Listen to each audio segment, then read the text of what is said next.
சோழிங்கநல்லூர் அடுத்த பெரும்பாக்கத்தில் மாபெரும் மக்கள் நல முகாம், மக்கள் குறைதீர்ப்பு சட்ட உதவி, சமூக நலம் மற்றும் மருத்துவ முகாம் அனைத்து மக்கள் சக்தி இயக்கம் அறக்கட்டளை சார்பில் நடைபெற்றது. சோழிங்கநல்லூர் அடுத்த பெரும்பாக்கத்தில் மாபெரும் மக்கள் நல முகாம், மக்கள் குறைதீர்ப்பு சட்ட உதவி, சமூக நலம் மற்றும் மருத்துவ முகாம் அனைத்து மக்கள் சக்தி இயக்கம் அறக்கட்டளை சார்பில் AH பிளாக் பின்புறம் பூங்கா நகரில் கலைமகன் S. வெங்கடேசன் ஏற்பாட்டில் நடைபெற்றது. நிகழ்ச்சியில் பிரச்சினைகளுக்கு இலவச நிபுணர் உதவியுடன் தீர்வு காணப்பட்டது. குடும்பம் நலம் மற்றும் தனிப்பட்ட பிரச்சினைகளுக்கு இலவச சட்ட ஆலோசனை வழங்கப்பட்டது.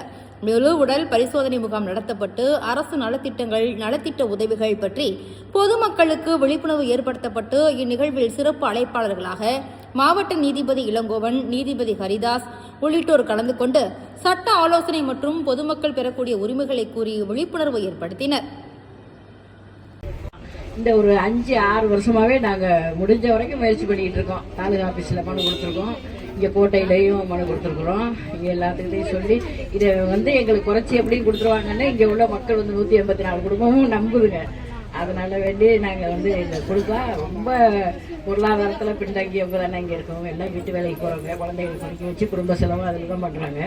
இது அந்த 2000 ரூபாய் எங்களுக்கு தள்ளுபடி பண்ணா ரொம்ப உதவியா இருக்கு. நன்றிங்க. சைபர் கிரைம்ல நீங்க ப்ராப்பரா கம்ப்ளைண்ட் கொடுத்துட்டீங்களா? உங்களுக்கு கம்ப்ளைண்ட் எடுத்துக்கிட்டாங்களா? CSR நம்பர் கொடுத்தாங்களா? இருக்கு, அதோட டீடைல்ஸ் கொடுங்க. RBI ல இருந்து பேசினது ஆம்புட்ஸ்மேன், RBI ஆம்புட்ஸ்மேனுங்களா? கஸ்டமர் கேர்லங்க ஆம்புட்ஸ்மேன் சொல்லிட்டு RBIக்குன்னு சொல்லிட்டு ஒரு கோர்ட் இருக்குங்க.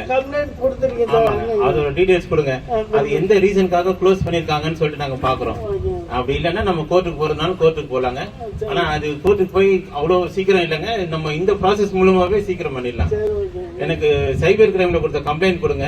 அவங்க என்ன ஸ்டெப் எடுத்திருக்காங்கன்னு பாக்கலாம். ஒரு இதுக்கும் அவங்களுக்கு டைம் லிமிட் இருக்கு. 30 நாளைக்குள்ள அவங்க பதில் சொல்லணும், 60 நாளுக்குள்ள பதில் சொல்லணும்னு இருக்குது. 88 நாள் ஆகுதுங்க. சரிங்க சரிங்க, எல்லாத்தையும் கம்ப்ளைண்ட் கொடுத்தேன். சரிங்க. கடைசியா RBIயோட ஆம்புட்ஸ்மேன் சொல்லிட்டு ஒன்று இருக்குங்க. அதுதான் நம்மளுக்கு கடைசியான தீர்வு. அது 2 மாசம் ஆச்சுங்க. நீங்க ஆமாங்க, அதுக்கான டீடைல்ஸ் மட்டும் கொடுங்க, நாங்க ஃபாலோ பண்ணிடுறோம். சரிங்க, நல்லது. ரொம்ப நன்றிங்க.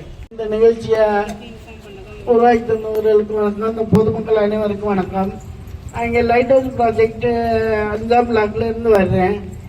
என்னது நவம்பர் 25ஆம் தேதி அக்கௌண்ட்ல இருந்து 82,000 திருட்டிட்டாங்க. அது எப்படி போச்சுன்னு தெரியல. நான் OTPன்னு சொல்ல எந்த ஒரு லிங்க் அமுக்கல. ஆனால் 82,000 எடுத்துட்டாங்கன்னு மட்டும் மெசேஜ் வந்துச்சு.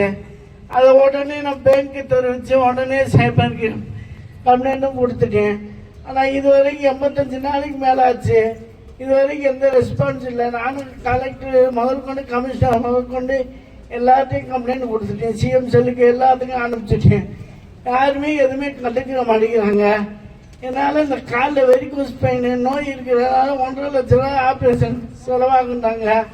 அதுக்காக நான் போய் கொஞ்சம் கொஞ்சமாக சேர்த்து வச்ச காசு திடீர்னு திட்டாங்க. நான் போய் என் வாழ்க்கை நடத்துறதுக்கு என் கையில் காசு, என் மருத்துவ செலவு காசு இல்லாமல் ரொம்ப கஷ்டப்பட்டுக்கிட்டீங்க. இதுக்கு என்ன தீர்வுன்னே தெரியல. இப்போ காலையில் RBI பேங்க் RBI பேங்க்ல ஃபோன் பண்ணி கேட்டதுக்கு உங்கள் கம்ப்ளைண்ட் க்ளோஸ் பண்ணியாச்சு, நீங்கள் அடுத்தபடியாக கோர்ட்டுக்கு தான் போகணும் அப்படின்னு சொல்கிறாங்க. எனக்கு என்ன தீர்வுன்னு தெரியாமல் தான் நான் ஐயா அங்கே வந்திருக்கிறதா கேள்விப்பட்டு நேரில் பேசலான்னு வந்தேன். நீங்கள் தான் அதை என்ன எதுன்னு கண்டுபிடிச்சி கொடுக்கணும். ரொம்ப நன்றிங்க ஐயா.